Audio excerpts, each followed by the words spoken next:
Selamat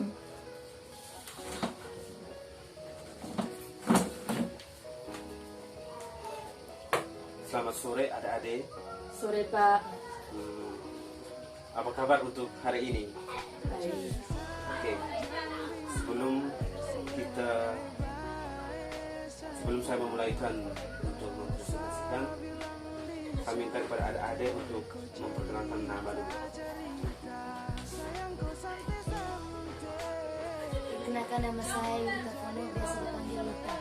Lita. Perkenalkan, nama saya Veronica Deme, biasa dipanggil Firma. Oke, baik. Terima kasih.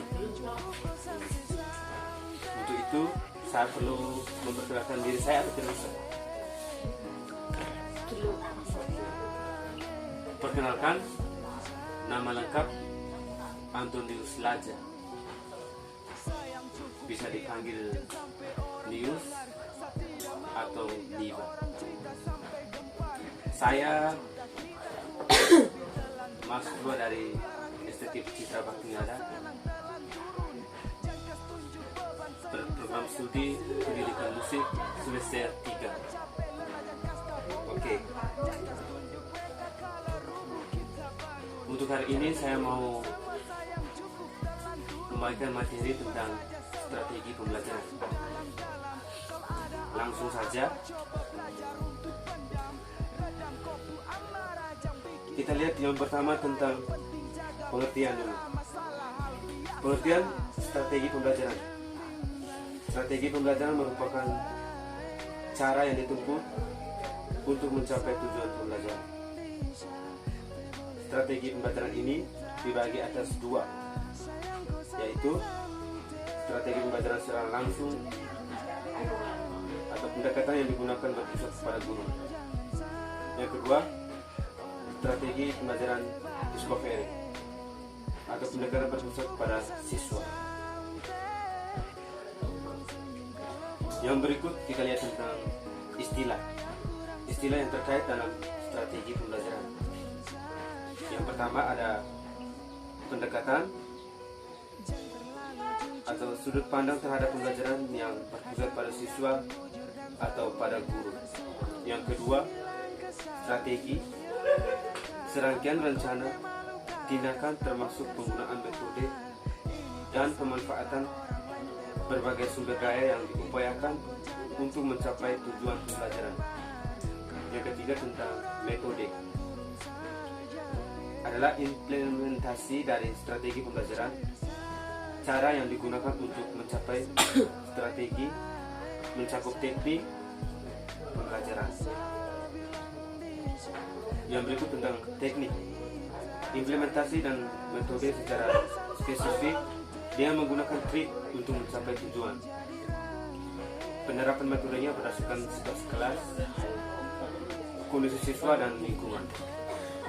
Berikut tentang taktik, siasat agar metode yang digunakan dalam pembelajaran berjalan sesuai dengan situasi dan kondisi lingkungan yang kelas siswa. Yang berikut tentang gaya, merupakan gaya mengajar yang digunakan oleh seorang mengajar untuk mencapai materi pembelajaran tersebut. Yang terakhir tentang model, kerangka konseptual, tingkatan terluas dan praktik pembelajaran. Baik, yang berikut tentang variabel pembelajaran. Yang pertama, strategi perorganisasian. Strategi perorganisasian pembelajaran dibagi menjadi dua strategi, yaitu strategi makro dan strategi mikro. Cara menata dan mengorganisasikan isi pembelajaran dengan menggunakan teori elaborasi. Yang pertama, langkah pertama dimulai dengan menampilkan epitome atau struktur isi bidang studi yang dipelajari.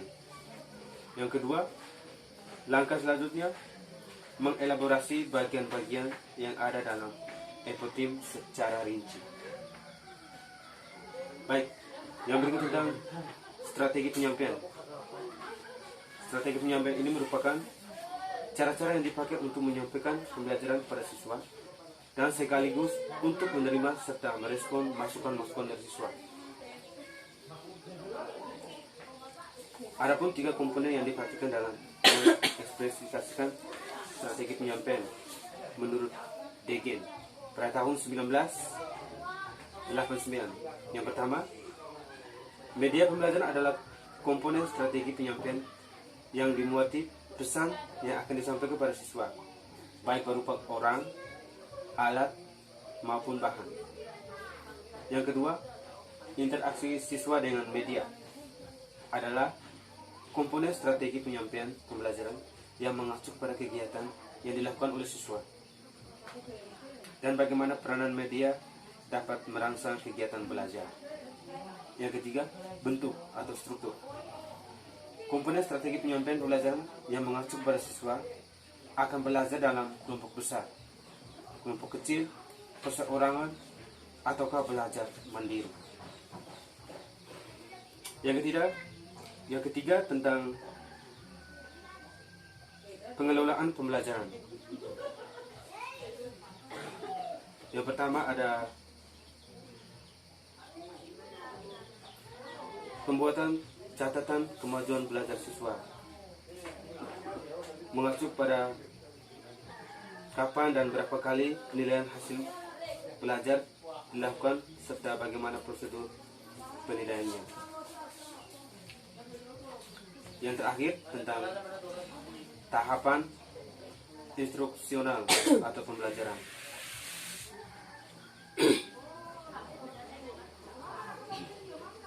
Tahapan instruksional adalah tahapan yang ditempuh guru pada saat akan memulai proses pembelajaran. Di antaranya, guru menanyakan kehadiran siswa dan mencatat siswa yang tidak hadir. Yang kedua, bertanya kepada siswa sampai di mana pembahasan pembelajaran sebelumnya. Yang ketiga, mengajukan pertanyaan kepada siswa di kelas ataupun siswa tertentu tentang bahan pelajaran yang sudah diberikan sebelumnya. Yang terakhir, mengulang kembali bahan pembelajaran yang lalu atau bahan pembelajaran sebelumnya secara singkat tapi mengacu semua bahan aspek yang telah dibahas sebelumnya. Tahap instruksional. Tahap kedua ini ialah tentang pembelajaran atau tahap inti. Yakin, tahapan memberikan bahan pembelajaran yang telah disusun guru sebelumnya. Secara umum, menjelaskan pada siswa tujuan pembelajaran yang harus dicapai. Menuliskan pokok materi yang akan dibahas hari itu yang diambil dari buku sumber yang telah disiapkan sebelumnya. Yang berikut, membahas pokok materi yang telah dituliskan. Yang berikut, pada setiap pokok materi yang dibahas sebaiknya diberikan contoh-contoh konkret. Yang terakhir, menyimpulkan hasil pembahasan dari pokok materi. Yang ketiga, tentang tahap evaluasi dan tindak lanjut. Tahap yang ketiga ini adalah penilaian dan tindak lanjut dalam kegiatan pembelajaran dengan tujuan untuk mengetahui tingkat keberhasilan dari tahapan kedua atau instruksional.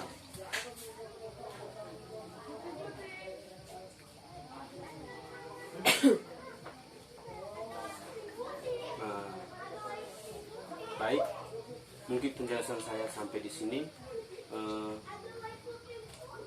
Mungkin ada beberapa penjelasan yang saya jelaskan tadi ada yang tidak dimengerti oleh adik-adik. Pada kesempatan ini saya berikan waktu yang seluasnya pada adik-adik untuk bertanya. Terima kasih atas waktu dan kesempatan yang diberikan kepada saya.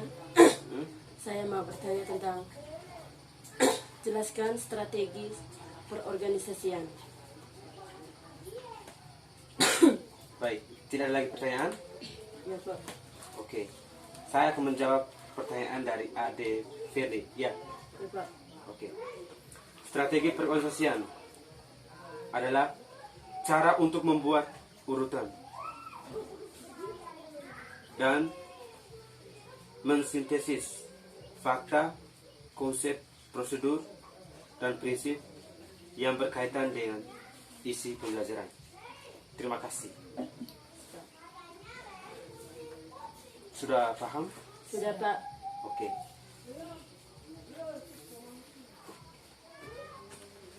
Baik, pembelajaran untuk sore ini sampai di sini dulu. Terima kasih untuk adik-adik yang sudah menemani saya selama 1 jam ini.